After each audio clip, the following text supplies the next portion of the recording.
What's up, guys? This is SuperKamiGuru9000, and I'm Corey, and this is my review of Bleach, Chapter 444.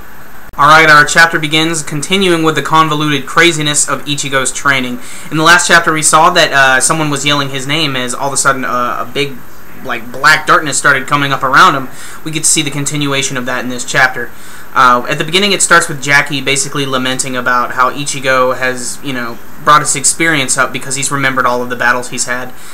That's when all of a sudden, his full-bring abilities start to come out and they start to take over his body, particularly his right arm at first. And at first, Jackie's really freaked out by this. She thinks that he's going berserk. No, not that berserk. That is awesome. This berserk is a little different. Apparently, she's explaining that, some full-bring powers apparently just can't be controlled, and that's what she thinks is going on with Ichigo. Ichigo, on the other hand, he's really tough about the whole situation. He's like, no, let's just keep going. Let's just keep training, because that's just the kind of guy that Ichigo is. While Ichigo's continuing his training, we get to see that Chad is having an interesting conversation with Ginjo.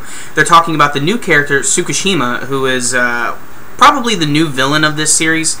Chad is concerned because not only does he have the ability of full-bring to be able to create a sword from a book, but apparently he might have this other ability where he's able to manipulate the memory of people, and they're a little bit concerned about this. Chad thinks this is what's going on, and Ginjo, he's still a little apprehensive about it, but things really get crazy when all of a sudden Tsukishima just pops right up, and he's right there in the middle of execution, and everybody's like, holy crap, what is he doing here?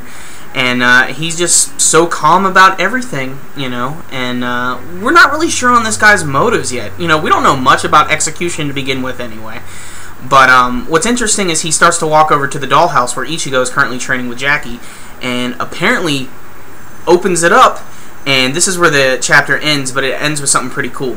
With the dollhouse now fully open, we see these large black things come out of the actual box, and then we see in the final page Ichigo is standing there, and he's actually got kind of like this pseudo Shinigami outfit on that's comprised of his full bring. It actually looks really cool, and to be honest, it reminds me a little of what Zangetsu looks like inside of his head. You know how he's got that big black flowing jacket that's always like kind of moving around, and it's all shadowy and creepy looking.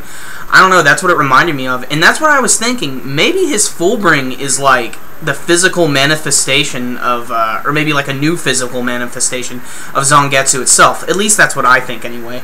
But the chapter ends with him. He's apparently got a brand new weapon too. We can't really get a good view of it, but it looks like he might be very close to getting his Shinigami powers back. Overall, this was a pretty decent chapter. Again, Bleach, it moves at its own pace the way it wants.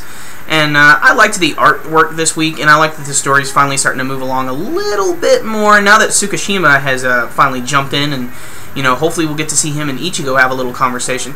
But overall, due to the character story and things are finally starting to move a little bit more, I'm just going to give this one a 3 out of 5. Nothing spectacular, but it was still an entertaining read nonetheless. Alright guys, I'm just going to end it with here. I got a question for you guys. I just want to know, for all of you Bleach fans out there, just a quick question. I'd like to hear your opinion on this. Do you think the new character, Tsukishima, is somehow related to Aizen?